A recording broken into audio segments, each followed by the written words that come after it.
Hi everybody and welcome back to the Girly Girl Bookworm.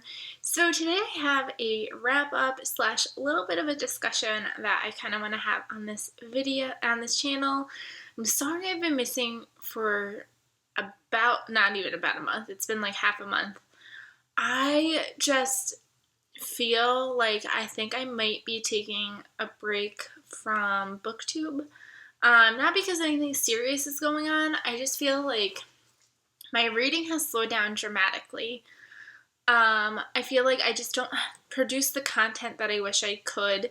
I mean, last time I saw you, I was filming all these videos in one day, and then like my favorites of 2016 video, my computer died in the middle of filming it, so I just kind of never went back to it. I feel like this school year, I don't know in particular, it's been very different than all my past years of teaching while filming, and I feel like I come home, I don't even want to read sometimes. Like, I just want to, like, veg out. I pass out at 8 o'clock.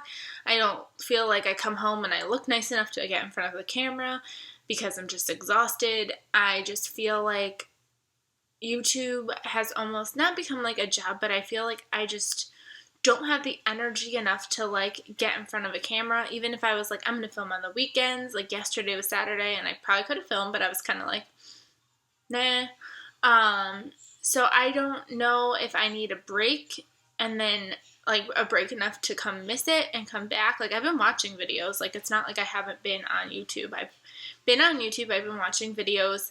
I've been commenting every now and then, but like I haven't had the urge to be like, let me go grab my computer and film right now. So I don't know if I need a break or something because I don't know. Like I said, like my reading has slowed down. I've only read 10 books this whole year of 2017 so far, and like if you go back and look at any of my years that I've been on YouTube, like usually I'm at like 10 just for 1 month, and I was only at 8 in January.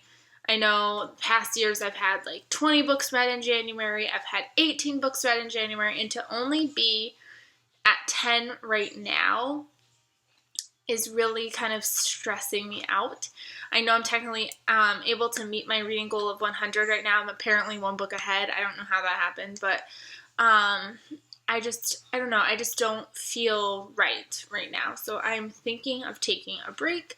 But before I do that, I would like to share what I'm reading because it's not about you guys at all. Like, that's not it. Like, I'm going to miss you guys terribly and interacting with you guys terribly.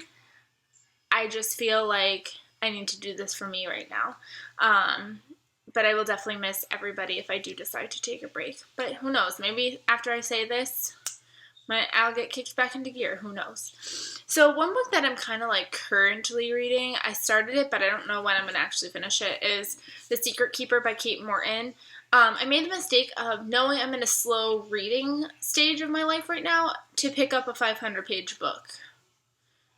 I don't know where my head was when I picked this up. I was like, yeah, because I really can read this in one day. Not happening. Because that's technically how most of my books have been getting finished, is I find a day and I just sit there and I binge.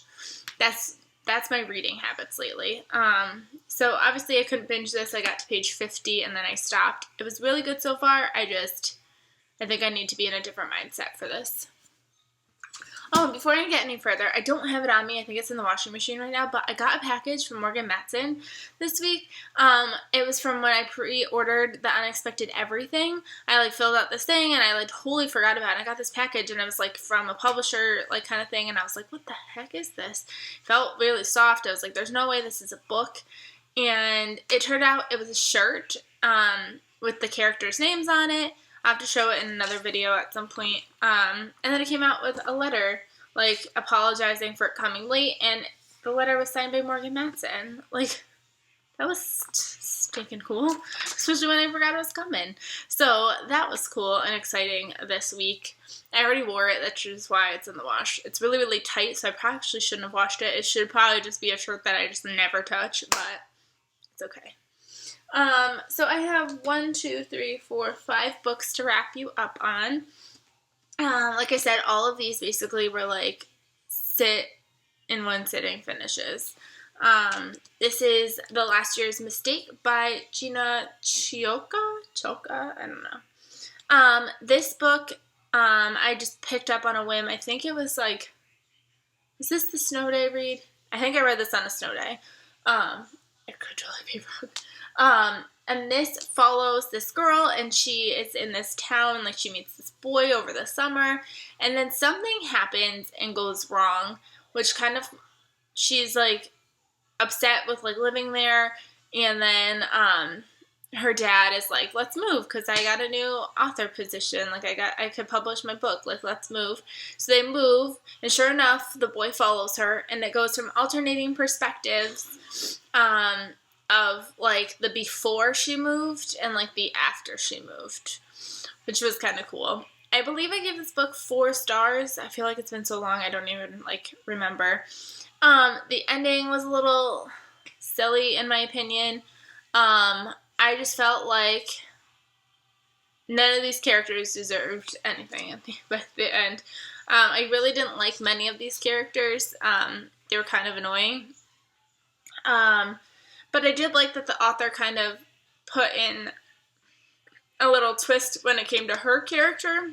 Oh, I just painted my nails and now I just touched the book. That was bad. There's like a little bit of like something that like goes wrong with her with before school, and I thought that was a different change. I like don't want to spoil like what that change was or like what inspired a lot of the events to occur, but it was a big deal for this character to go through with what she went through. So that was kind of interesting. It made it feel like not like a naive little like 16-year-old girl kind of story, but I don't know. I feel like I'm rambling. I don't even know how to explain this anymore. This is what happens when I don't do weekly wrap-ups. I don't remember. I'm sorry. And then I read Broken Prince by Aaron Watt.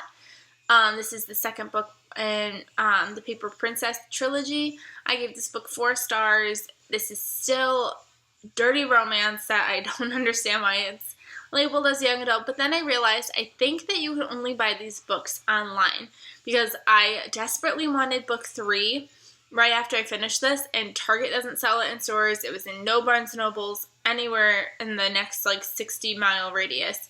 So I think that it must be self-published. That is my guess because it has like that kind of like self-published vibe kind of thing. But then I'm confused because it's like a New York Times bestseller, so I don't know what, like best author, so I don't know why they would have to self-publish, but I think that's why they're able to get away with calling this a young adult book, because they're not actually promoting it to young adults in a store. I don't know. This is definitely for older teenagers and up, because there's just such graphic sex scenes and things like that that are definitely not in the YA category. Like, I think of when I think of YA, they'll hint at sex or they'll kind of make a little like reference to it where you kind of know what's happening, but like they're not flat out telling you. This goes into explicit detail of like what he's doing, what she's doing, and it's just like, oh my god, it's intense. So I gave this book 4 stars because I still kind of had that problem with it. Like, it's not like the best written thing on the planet. It's just one of those like addicting stories that you're like, what else can go wrong? Like, I need to watch this train crash happen. So I finished this and I immediately needed book 3.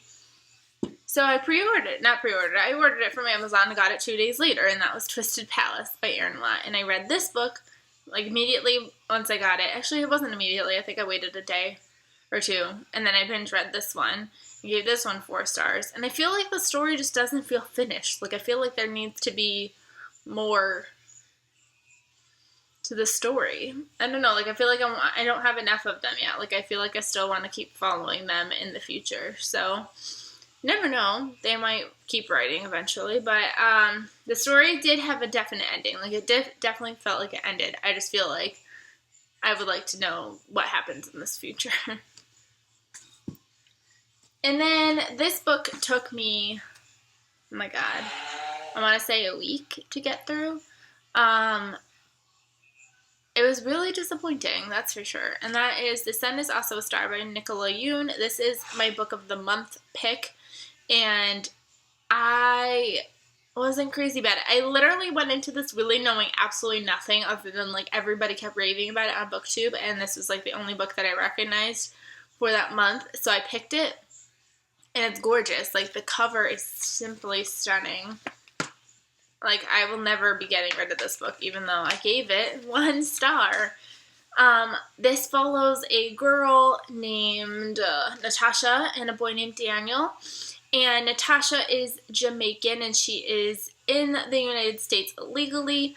Her father came over trying to get work on, like, a visa, and, like, her family comes over eventually on a, like, vacation visa, and then when the visa is up, they just never leave. So she's been here since she was 8, and she's finally, like, they finally got caught, and they're being deported that night.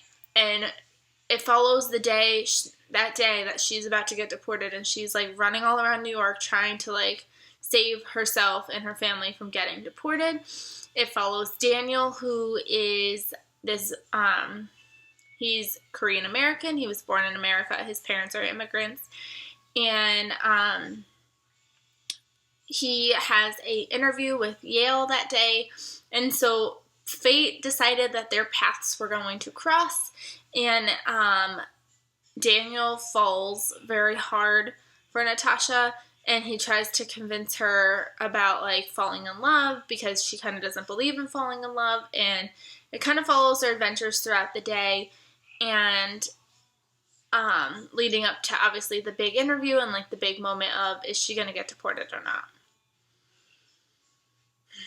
Now, that premise sounds pretty good, but it didn't translate very well. Like, the chapters are very, very short and interspersed, and then the chapters are also interrupted with random side characters that they come across. Like, for example, Natasha comes across a,